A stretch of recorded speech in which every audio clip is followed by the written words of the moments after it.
The invasion of Sol 3 began not with war drums or laser fire, but with the stillness of a forgotten tomb. The Dominion fleet arrived in perfect formation, 12 dreadnoughts gliding out of the dark like predators scenting a wounded beast. Their hulls shimmered against the backdrop of the dead sun, their black armor reflecting nothing but the cold abyss.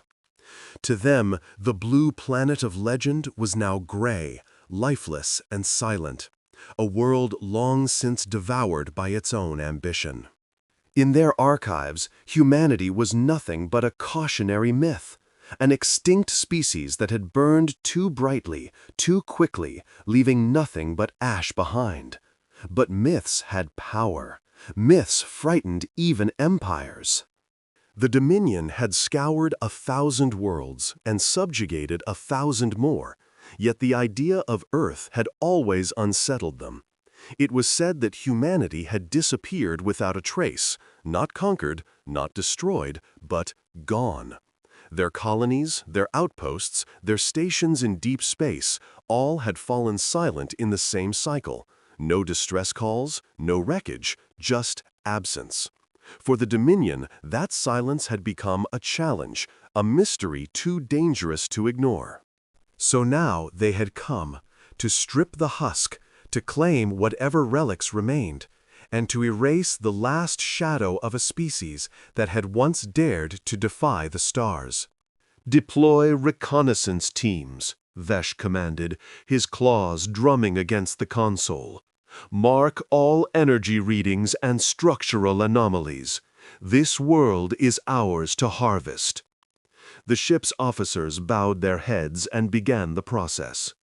Across orbit, Dominion frigates unfolded like petals, releasing swarms of drones that descended through the dim, dust-choked atmosphere. The once blue skies of Earth were a pallid brown now, heavy with centuries of decay. The ocean basins had long since dried, leaving behind endless plains of cracked salt and rust. There were no forests, no wind, no movement at all. Only silence so absolute it seemed to press against the senses. The first landing parties touched down in what had once been London, a ruin of glass and steel, fused together by some ancient cataclysm. Lieutenant Koresh, leading the primary surface team, stepped out into the still air. His boots crunched softly against the black dust that coated the ground. "Atmosphere is stable," he reported, scanning. "Oxygen present, but the levels are inconsistent. No biological traces, no fauna, no flora." His visor flickered as his sensors swept the horizon.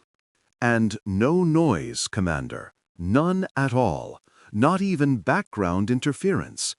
It's as if the planet itself is holding its breath." "Proceed," Vesh replied over comms. "Locate any remaining structures. Focus on power signatures." The ruins stretched endlessly before them. Skyscrapers half buried in dunes of ash, bridges twisted into skeletal remains, and streets filled with the still forms of machines that had long since rusted into silence. The Dominion were not sentimental creatures, but even they felt a chill of awe moving through a civilization so advanced and yet so completely erased. Koresh found remnants of writing, etched words in English, barely legible through time and corrosion. He traced his claw along a melted wall and activated his translator. The ancient words appeared in glowing script across his visor. "We slept beneath the stars we built." He frowned. "Commander, I've found an inscription. It appears ceremonial." "Transmit it." When Vesh read the translation, his lower eyes twitched. The phrase was not one of despair, but of confidence, even serenity. "They slept," he murmured, "not died." As the hours passed, Dominion scientists uncovered something else, anomalous readings beneath the crust. Subtle electromagnetic pulses, rhythmic and patterned, artificial. "Commander," came Koresh's voice again, tinged with uncertainty, I'm detecting power fluctuations beneath the ruins, very deep, nearly planetary level. The energy signatures are unlike anything we've cataloged. Ancient defense systems? Vesh asked, his mandibles twitching. I don't believe so. It's not a weapon signature. It's steady, almost alive. Vesh turned toward the viewport, his gaze locked on the planet below. Alive? He repeated, the word tasting like superstition. Yes, sir. The waveform repeats every 63 seconds, with precise intervals, like a, Koresh hesitated, heartbeat. The commander said nothing for a long time. The bridge crew exchanged uneasy glances. None dared to speak it aloud, but they all felt it. The unease creeping up through their armor. The sense that the silence below was not absence, but restraint. As if something enormous and patient was listening, watching. Finally, Vesh broke the stillness. Continue the excavation. I want the source of that signal. Yes, Commander, Koresh replied, though his voice carried a tremor. As the Dominion dug deeper, strange phenomena began to manifest. Their instruments picked up echoes, soundless impressions that registered across neural sensors but not audio receivers. Crew members reported hearing faint whispers when they touched the ground or leaned against the walls of ancient structures. Not words, but impressions, memory fragments, emotion residue. Curiosity, warning, resolve. At first, they dismissed it as sensor interference. But when multiple teams reported the same phenomenon simultaneously, fear began to ripple through the fleet. There's something under the surface, Koresh reported at last. Something vast. We can't map it. It defies scan resolution. It's like the planet doesn't want us to see. And though the Dominion prided themselves on logic, even logic had its limits. They could feel the weight of that dead world pressing upon them now, a world that had chosen silence not because it had died, but because it was waiting for something. Vesh, second in command, turned to him, nervous. Permission to withdraw the ground teams, sir? Vesh shook his head. No, we came for truth. And truth, Lieutenant, is not found by turning away. Below them, deep in the blackened heart of London's ruins, the scanners pulsed again. The signal was stronger now, louder, and in its perfect rhythm, beneath the static and data noise, one unmistakable pattern emerged, a structure too deliberate to be natural. It was a voice, and it was breathing.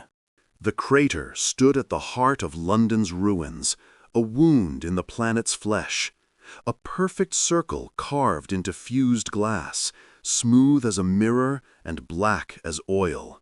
From its center jutted a single metallic spire, half buried yet pulsing faintly with light, as though something deep beneath was exhaling after a very long sleep. The Dominion engineers couldn't explain it. Their instruments called it metal, but the readings said otherwise.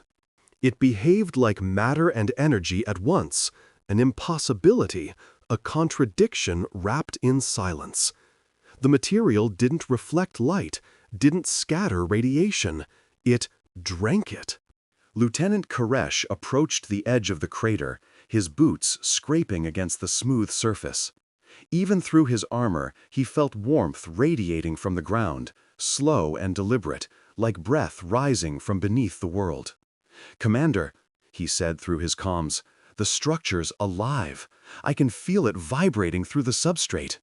Vesh's voice crackled back from orbit. "Alive? You're not a biologist, Lieutenant. Keep your focus."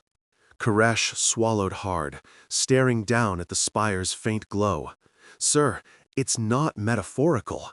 It's a steady frequency, repeating every 63 seconds, just like the pulse we detected before. The waveform's perfect. There's no decay, no drift. It's too clean to be natural. It's like the planet's blood pressure. Can you trace the source? Koresh glanced at the readings scrolling across his visor. It's coming from below the mantle, Commander. We're talking thousands of kilometers down. Vesh's eyes narrowed aboard the Vrethkal. Begin excavation. I want that spire exposed. Bring the resonance stabilizers online. If it's some form of dormant reactor, we need it under control before it destabilizes. The Dominion had cracked open worlds before, burned through crust and mantle to mine what they wanted. But never had they dug into something that resisted them. Plasma drills sputtered and failed. Cutting beams rebounded harmlessly off the black glass.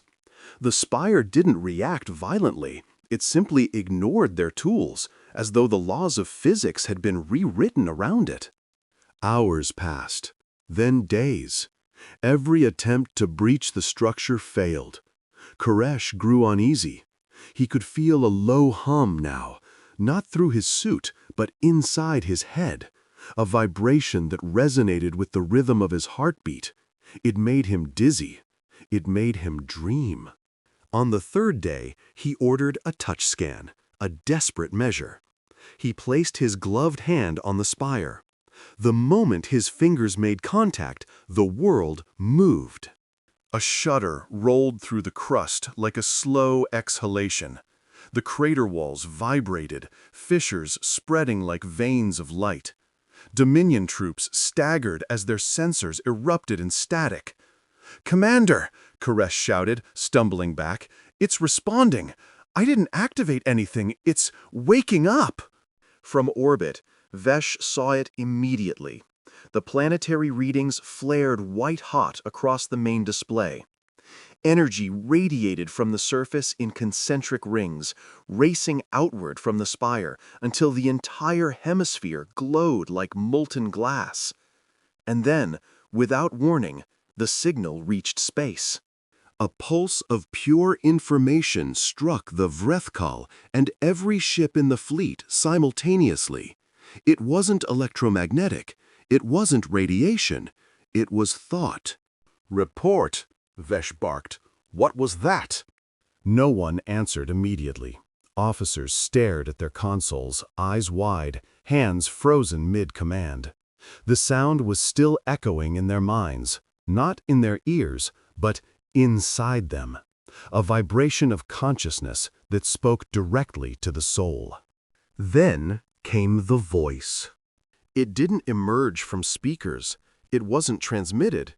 It simply was. A soundless resonance that translated itself into meaning without words, without syntax.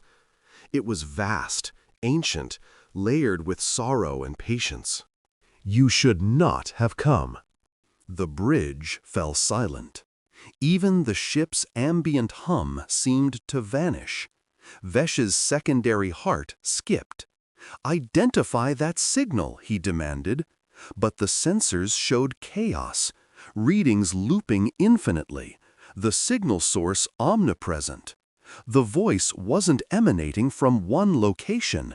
It came from everywhere.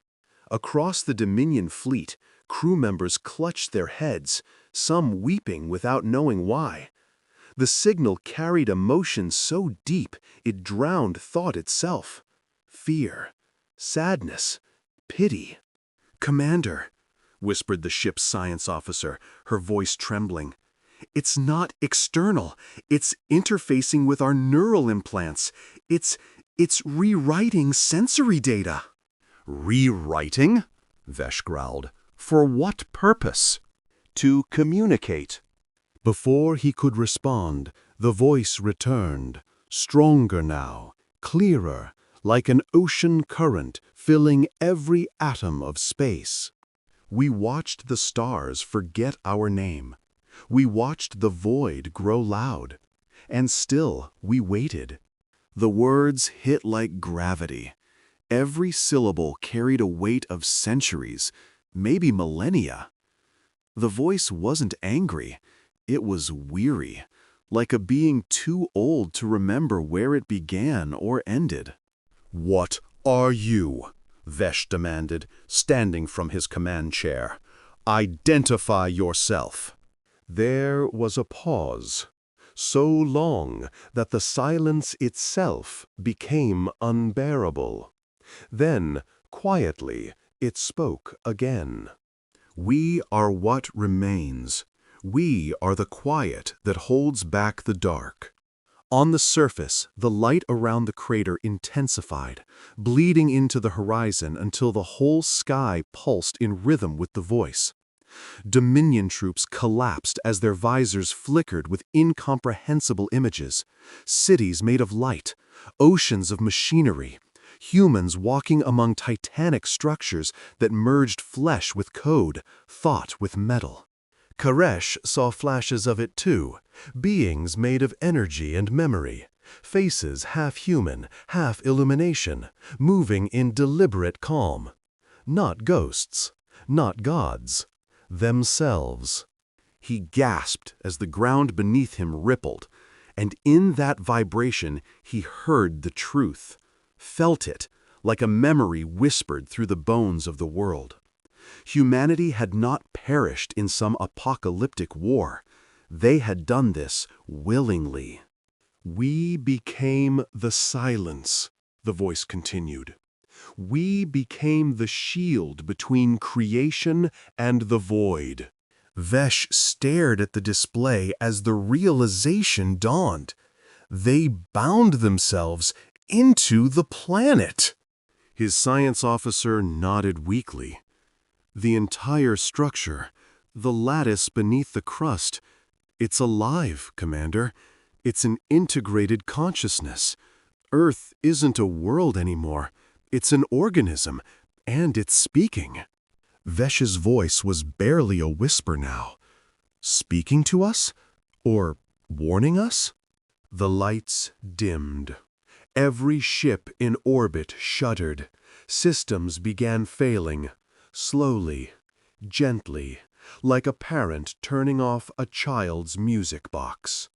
And across every Dominion mind, connected through their implants, one final phrase echoed from the deep. "We remember what sleeps beneath us. We remember why we chose silence." Koresh fell to his knees, staring into the spire's endless glow.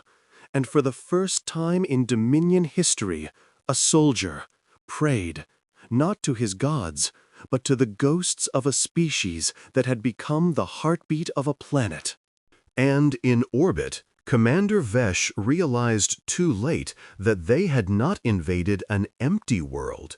They had awakened a warning meant for the stars themselves. The Dominion fleet was a masterpiece of conquest. 12 dreadnoughts, each capable of cracking moons, their systems tuned to the precision of war. Yet in orbit over Sol 3, that perfection began to falter. It started small, a flicker in the long-range scanners, a ripple in the gravitational field, then an inexplicable drift in the fleet's formation. By the time Commander Vesh realized what was happening, it was already too late to stop it. The ships were no longer stationary. They were being pulled, not by force, not by any measurable energy, but by resonance. A hum so low and pervasive that it vibrated through the hulls, through the crew, through thought itself. It was not pulling them closer by gravity. It was inviting them. Below, the earth began to breathe. The surface cracked open in vast spirals, fissures glowing white-hot as molten light poured from beneath the crust.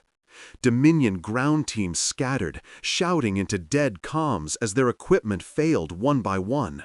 Lieutenant Koresh's last transmission reached the Vreth call in fragments, bursts of static, clipped words, the sound of roaring air, then silence.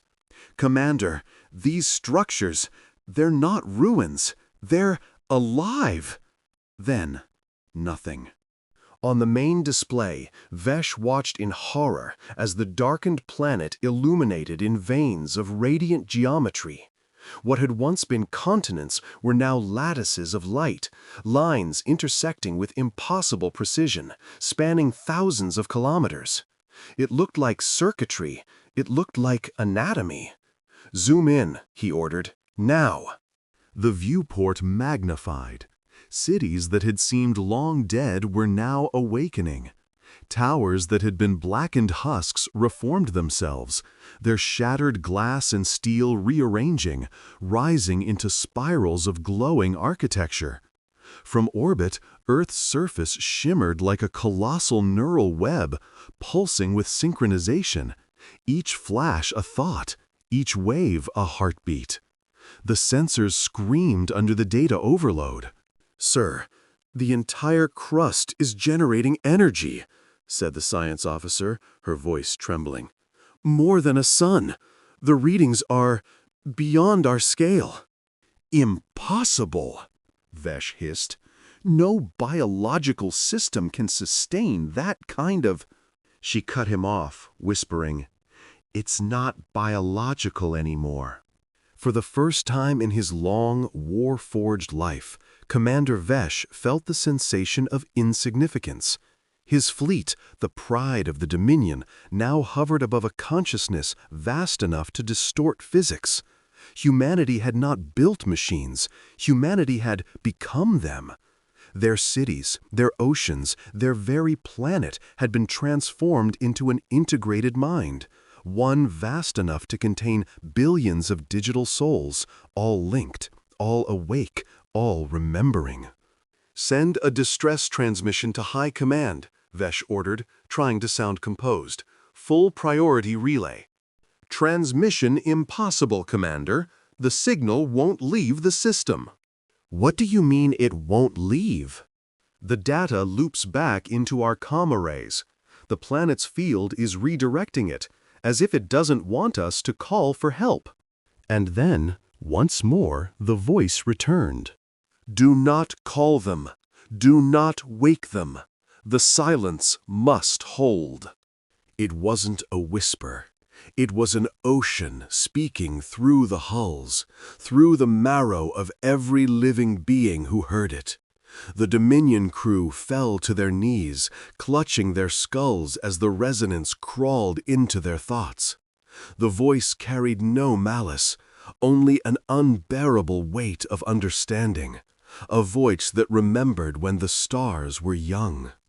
"Who are you?" Vesh roared into the comms, though he knew now that sound didn't matter. "What are you protecting?" The response came as light, not words, but visions. Across the ship's bridge, holographic flickers appeared unbidden, projections generated not by Dominion tech, but by the mind of the planet itself. The crew saw fragments, black skies filled with storms of unmaking, stars going dark one by one, and in the endless void between galaxies, something moving, something colossal, something that consumed not matter, but being, a hunger older than creation. The voice spoke again, every syllable vibrating through existence. "We called it the hollow dark, the first absence, the thing that unmade thought itself." Images flashed faster now, human scientists working in panic, entire continents uniting under one desperate cause. They could not fight the hollow dark with weapons, so they did something greater. They redefined what life meant. They built their final refuge not in space, but inwards. They turned their planet into a consciousness, a living seal, a prison of mind and matter, containing the darkness at its heart. "We became the silence to bind it," the voice said. "We became the lock that must never break." And in that moment, the Dominion fleet understood the terrible truth. Earth's silence wasn't the silence of death. It was the silence of containment. The humans hadn't vanished. They had sacrificed themselves to become the wardens of something the universe should never see again. But the Dominion had invaded. They had touched the seal. Below, in the ruins where Koresh's team had vanished, a black mist began to rise. Not smoke, not gas, but absence, shape without shape. The fissures that glowed moments before now darkened, light being devoured as if consumed by invisible mouths. The voice of Earth grew strained, trembling with effort. You woke it. Every ship's sensors went white. Reality twisted, briefly, as the fleet's gravitational stabilizers failed. The Vrethcom buckled under the stress. Alarms screamed. Vesh clutched the railings as the viewport distorted, showing things that shouldn't exist. Twisted reflections of the ships, mirrored endlessly into voids that swallowed their own light. He felt it then, the presence the humans had buried. It brushed against his mind, and in that instant he saw himself, unmade in 1,000 realities, collapsing into static. It was hunger incarnate. It was the concept of erasure given form. "Shields at maximum!" he barked, though the words felt meaningless. "All ships, fall back, now!" But the fleet couldn't move. The field around Earth had shifted. The resonance that once pulled them now held them in place. The planet's light flared, one last desperate effort to seal what was stirring beneath. The voice of humanity roared, no longer calm, but commanding, vast beyond understanding. Be still. A shock wave erupted from the planet, pure information, a pulse of structured thought that froze everything it touched. The hollow dork recoiled, slamming back into the crust. The fissures sealed, the light dimmed. Silence returned. When the light faded, only one ship remained functional, the Vrethcall. The rest were gone, erased cleanly from existence. Not destroyed, but forgotten. Not even their debris remained. Commander Vesh collapsed to his knees, shaking. And in that endless, suffocating quiet, the voice spoke one last time, its tone no longer warning, but weary. You came seeking conquest. You found the cost of creation. Leave while silence still holds. Then the connection cut. The sensors returned to normal. Earth went dark once more. Inert, dead, silent. But Vesh knew better. Humanity wasn't gone. They were still there, beneath the surface, straining eternally to keep the hollow dark from escaping. And the Dominion had almost freed it. The Vrethcall drifted alone in orbit over the silent planet. The once proud Dominion fleet, 12 dreadnoughts strong, armed with stellar lances and graviton annihilators, was gone. Not destroyed in any conventional sense, gone. Their positions were now only lines of residual data, lingering like after-images burned into the ship's sensors. No debris fields, no escape pods, no life signs. Just absence, smooth and complete, like the universe had healed over the wound they had made. Commander Vesh stood at the viewport, staring at the ghostly blue-gray sphere below. The light had faded now. Earth was once again dark, its surface cold and still. Yet even in its quiet, he could feel it, an invisible weight pressing at the edge of thought, the faint echo of a heartbeat too vast for comprehension. His second heart fluttered under his ribs, struggling to match its rhythm. He tore his gaze away, trying to steady his breath. "Report," he ordered, though his voice carried little authority anymore. The ship's remaining crew, barely a dozen survivors, scrambled to obey. Primary power stable, life support at 40%, long-range communications still down. "Try again," Vesh said quietly. The officer hesitated. "Sir, we've tried. The moment we activate the transmitter, the signal collapses.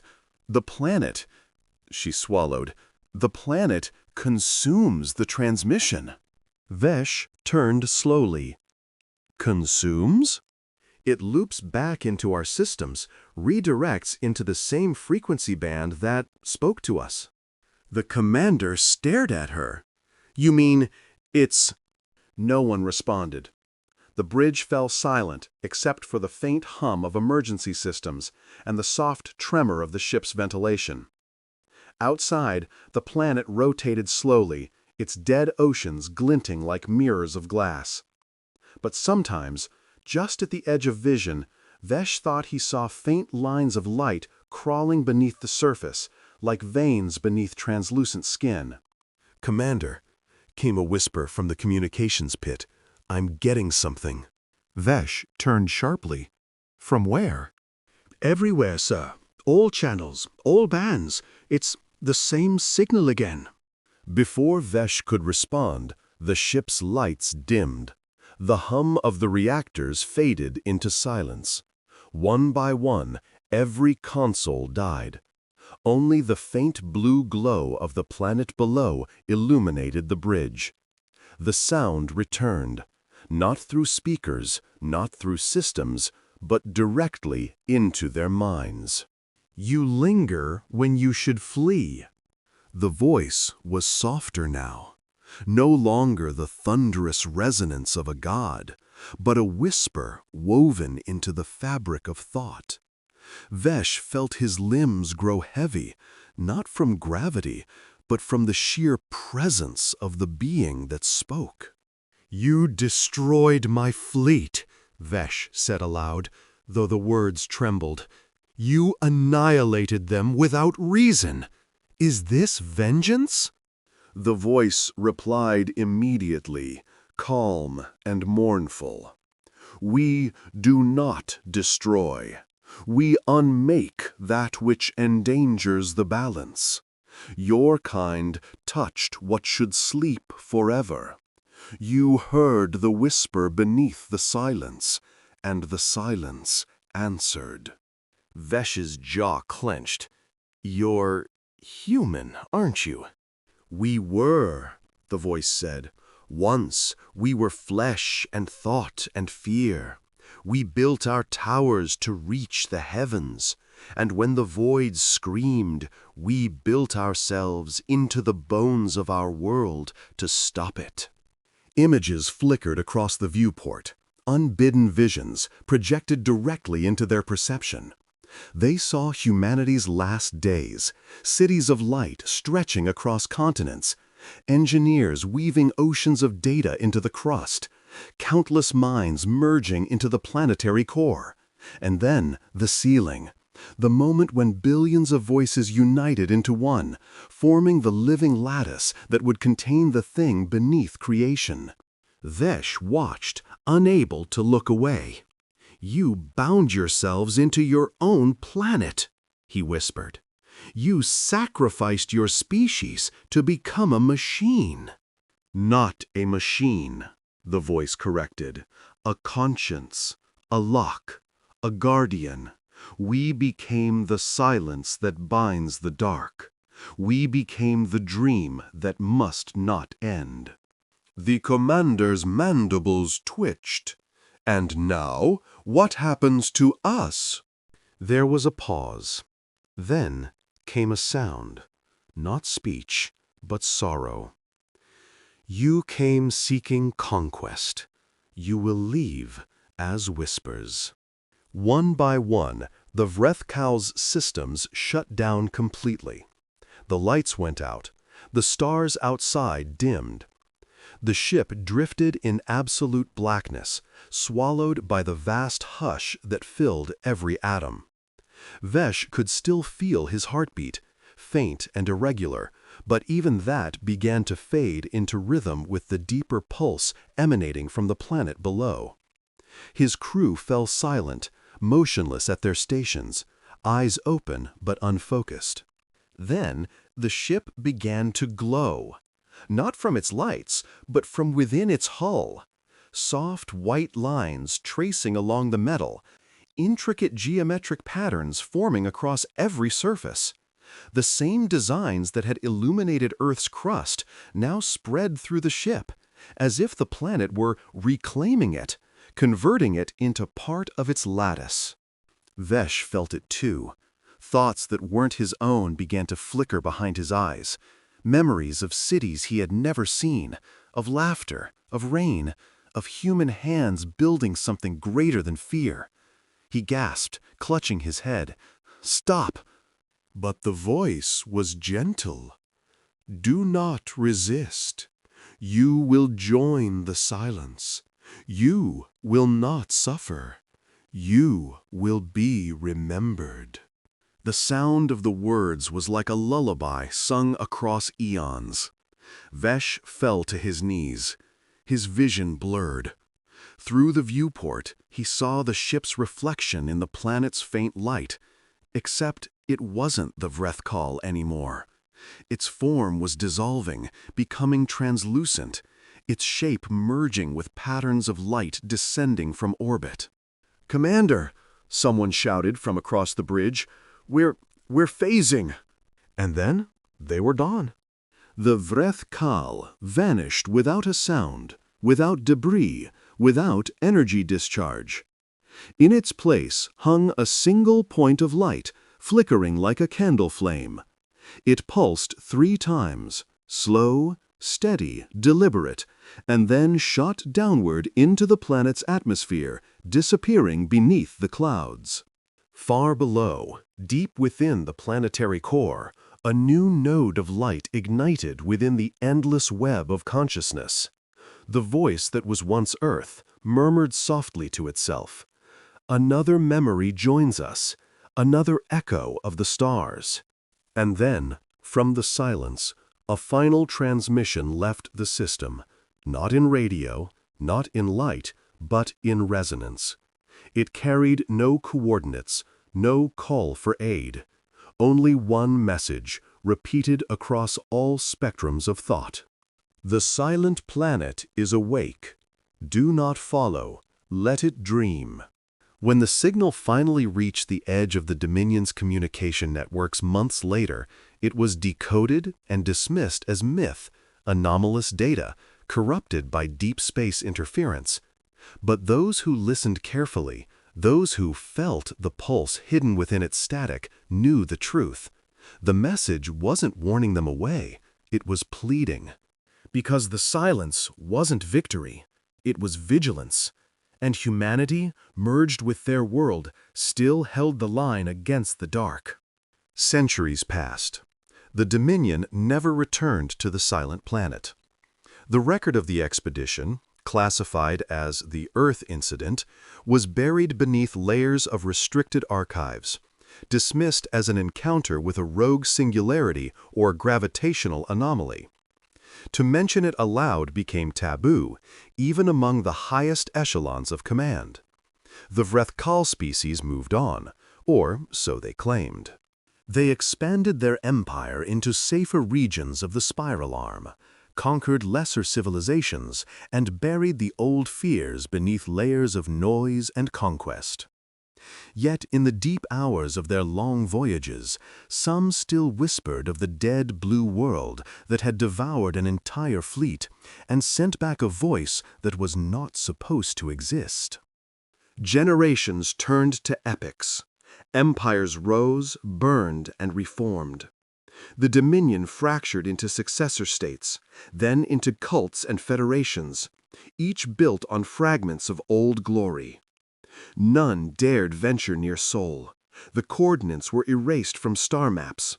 The name Earth became a myth, a warning told to children who dreamed too loudly. "Beware the planet that remembers," they'd say, "for it dreams beneath the stars, and when it dreams, the void grows silent." But silence, as the galaxy would learn, is never eternal. In the outer reaches of the Persian expanse, a small science vessel, the Runtar Relic Seeker, discovered a faint signal buried in the cosmic background. Its waveform was ancient, older than any known stellar civilization, and yet oddly rhythmic, almost musical. The crew, composed of post-Dominion scholars and xenolinguists, recognized it immediately.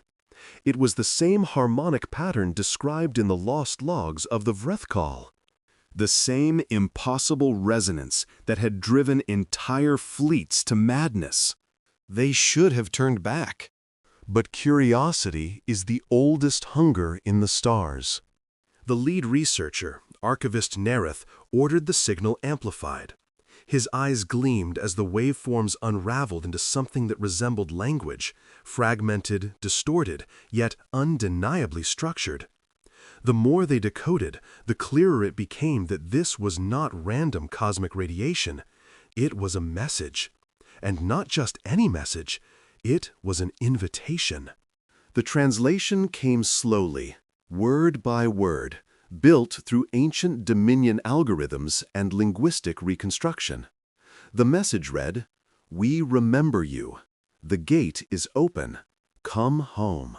The crew fell silent. Some wept.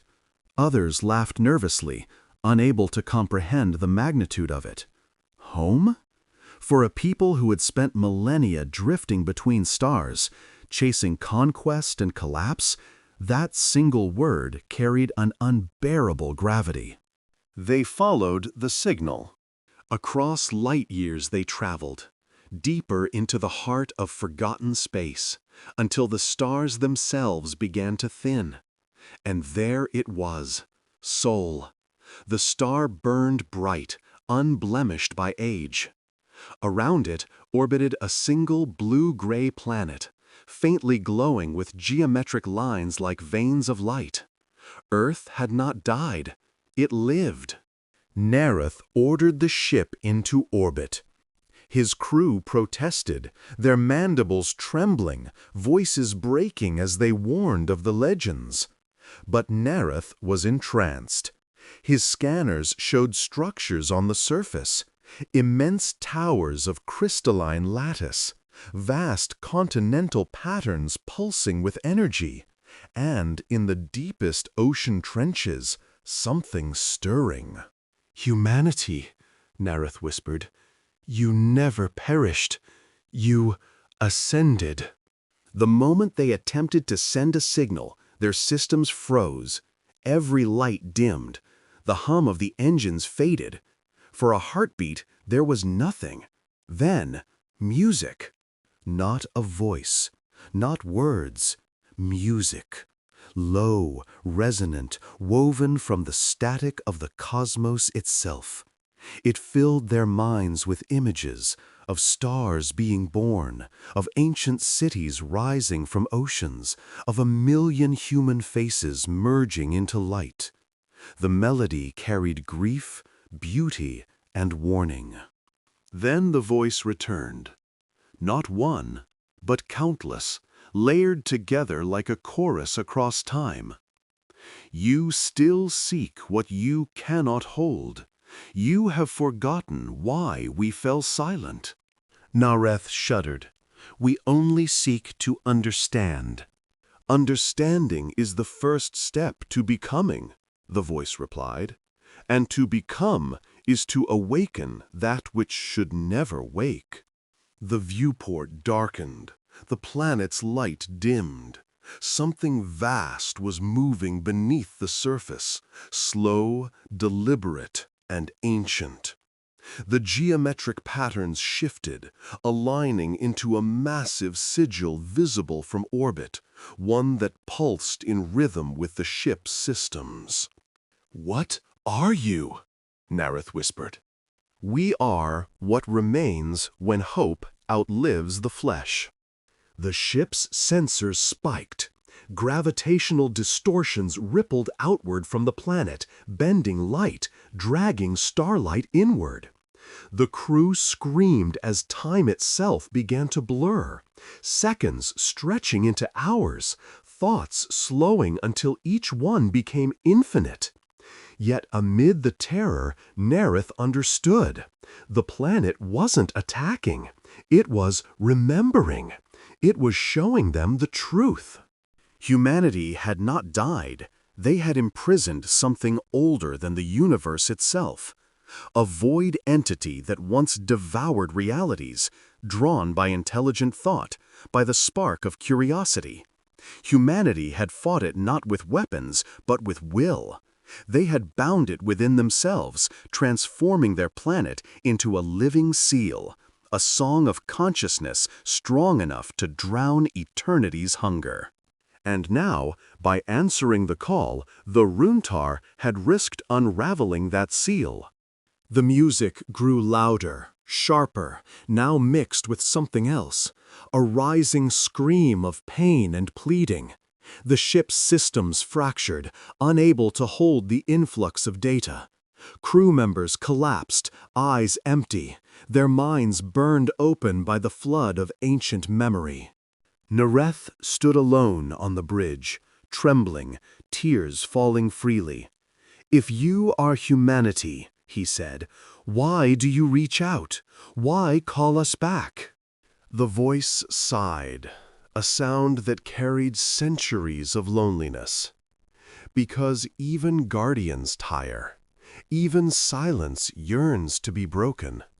We called not to summon, but to remember. To let the stars know we are still here, holding the dark beneath us." The ship began to crumble, its structure dissolving into radiant dust. Nareth felt his consciousness being pulled, stretched across the light. But as his final thought flickered, he saw the surface of Earth once more, and there, in the glow, stood figures. Human silhouettes, their outlines woven from pure light, gazing upward with sorrow and pride. "Tell them," the voices whispered, fading into the void. "Tell them we still stand." And then everything went white. When the next exploratory fleet arrived centuries later, they found no trace of the Runtar, only a new signal emanating from the silent planet, a gentle, rhythmic pulse that translated into one final human phrase. "We were the voice in the dark. We remain the wall against the end." The galaxy never tried again. The coordinates were erased anew. Yet deep within the communication bands of every sentient race, there lingered a faint whisper, inaudible but felt. It hummed like the echo of a forgotten lullaby, a constant reminder that somewhere, on a world wrapped in quiet light, humanity still watched, still guarded, and still whispered to the stars. "Sleep, children of the cosmos, sleep while we keep the dark away."